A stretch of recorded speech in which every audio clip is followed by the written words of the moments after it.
नमस्कार दोस्तों, जय हिंद। दोस्तों, अमेरिका, इजराइल और ईरान की जंग को लेके ईरान ने बहुत बड़ा धमाका कर दिया है। जी हाँ दोस्तों, ईरान ने अमेरिका के दो F-15 ईगल जहाज को गिरा दिया है।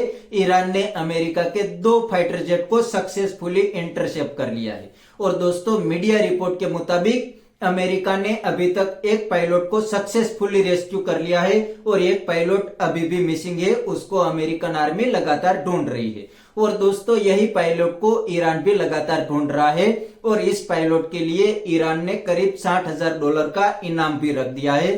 कोई भी लोग इस पायलट की ईरान को खबर देंगे तो ईरान उसको करीब $60,000 रुपया देंगे। और दोस्तों, यहाँ पर ईरान के लिए ये एक बहुत बड़ी सक्सेस है, क्योंकि अभी तक ईरान ने सिर्फ एक ही बार क्लेम किया था और उसको ईरान पूरी तरीके से प्रूव भी नहीं किया था।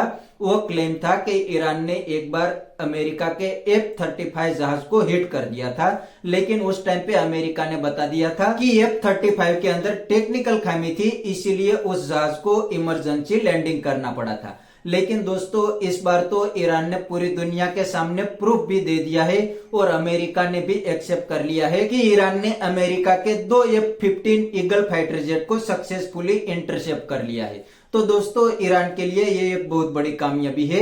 अभी तक तो ईरान ने कोई भी ऐसा क्लेम नहीं किया था कि हमने अमेरिका के फाइटर जेट गिरा दिए थे। जैसे मैंने पहले बताया कि ईरान ने एक बार F-35 के ऊपर क्लेम किया था, लेकिन उस टाइम पे पूरी तरीके से पूरी दुनिया के सामने प्रूफ नहीं दे पाए थे।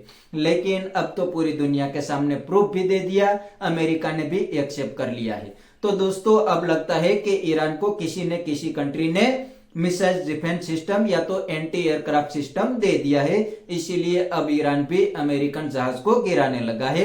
और अमेरिका के लिए तो ये एक बहुत बुरी खबर है, क्योंकि अभी तक तो अमेरिका के फाइटर जेट और इजराइल के फाइटर जेट जब चाहे तब ईरान के ऊपर जाते थे और हमला करके आसानी से वापस आ जाते थे। उसको कोई इंटरसेप्शन का डर नहीं था। लेकिन ये दोनों फाइटर जेट के इंटरसेप्शन से अब अमेरिका और इजराइल के अंदर डर बैठेगा कि अगर हम ईरान के अंदर हमला करने जाएंगे तो हमारे फाइटर जेट भी इंटरसेप्ट हो सकते हैं। और दोस्तों, कल ही डोनाल्ड ट्रंप ने बताया था कि ईरान, अमेरिका और इजराइल की जंग थोड़ी सी लंबी भी चल सकती है। दोस्तों, डोनाल्ड ट्रंप के इस बयान से पूरी दुनिया के अंदर अब तो कयामत आ गई है और पूरी दुनिया के अंदर डर का माहौल फैल गया है। क्योंकि दोस्तों, मिडिल ईस्ट से पूरी दुनिया के अंदर करीब 20 से 30% ऑयल जाता है। तो अगर यह जंग लंबी चल गई तो पूरी दुनिया के अंदर बहुत बड़ा एनर्जी क्राइसिस आ सकता है। इतना ही नहीं, यहाँ पर ईरान ने स्ट्रेट ऑफ हॉर्मुज को भी पूरी तरीके से क्लोज कर दिया है। जो ईरान की मर्जी होती है वही शिप को ईरान पास होने देता है। बाकी जो अमेरिका के अलाय है उसको तो ईरान बिल्कुल ही स्ट्रेट ऑफ हॉर्मुज से पास नहीं होने देता। इतना ही नहीं, यहाँ पर अमेरिका भी बिल्कुल ही नाकाम हो गई है। डोनाल्ड ट्रंप ने पहले तो कहा था कि कुछ ही दिनों के अंदर हम स्ट्रेट ऑफ हॉर्मुज का कब्जा ईरान से ले लेंगे, लेकिन अभी तक तो American army straight of Hormuz का कब्जा लेने के लिए बिल्कुल ही नाकाम हो गई है।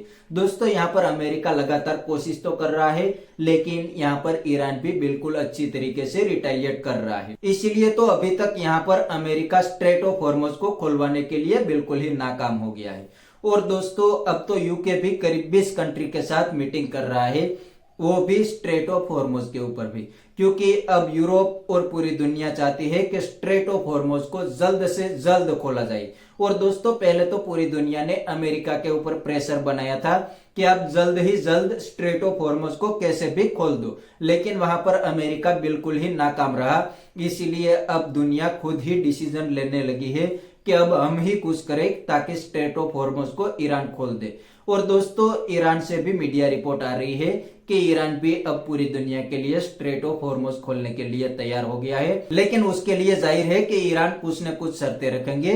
वो शर्तें जो कंट्री मानेंगे उसके जहाज को ईरान स्ट्रेट ऑफ हॉर्मुज से पास होने देंगे। जो कंट्री अमेरिका के अलाय है और ईरान की बात नहीं मानेंगे उसको ईरान स्ट्रेट ऑफ हॉर्मुज से बिल्कुल ही पास नहीं होने देंगे। और दोस्तों, अभी तक तो ईरान ने स्ट्रेट ऑफ हॉर्मुज से सिर्फ इंडिया, चाइना और पाकिस्तान के जहाजों को ही पास होने दिया है। बाकी ज्यादातर कंट्री के जहाजों को तो ईरान ने यहाँ पर ही ब्लॉक कर लिया है।